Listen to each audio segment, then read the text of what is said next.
I'm making a first-person dungeon crawler in Roblox. This project has evolved dramatically, so stick around until the end of the video. Here is the game idea. You'll explore a procedurally generated dungeon in first person, battling monsters as you go deeper.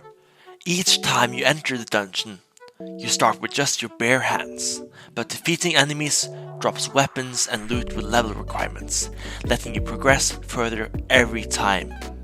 I began with an attack and hitbox system, and then added cool sword animations. Then you might be wondering, where is the first person? Well, it wasn't supposed to be a first person at first.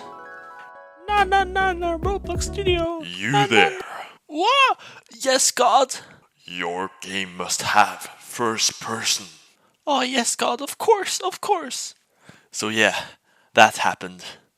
So I switched it over to first person and made a first person system like the one from Doors. I decided to make the weapon you start with, which will be your hands. Wait, something is missing. Ah, that's right, you guessed it, we need goblins. So I built a modular movement system so each monster has a unique personality. I believe goblins are intelligent. Therefore, I designed the goblins to be intelligent, avoiding a head-on rush and coordinating their attacks instead. Furthermore, the system is designed for multiple monsters, and makes sure they don't all attack you at the same time. After that, I made the goblins attack back, and made it flexible and unique so that no monsters will be fighting the same.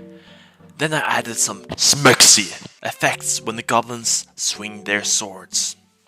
I created a blocking system for the player, so you can both block and parry the enemy. But you may be wondering, why are there 2 bars above that goblin? I've decided to greatly reward parrying to make gameplay have a higher skill ceiling. All monsters start with a guard bar, which is the white one, and as long as that bar isn't drained, it cannot take any damage. Attacking does significantly less damage to its guard bar than parrying does. But there's still something missing. Ragdolls. That's it for this devlog.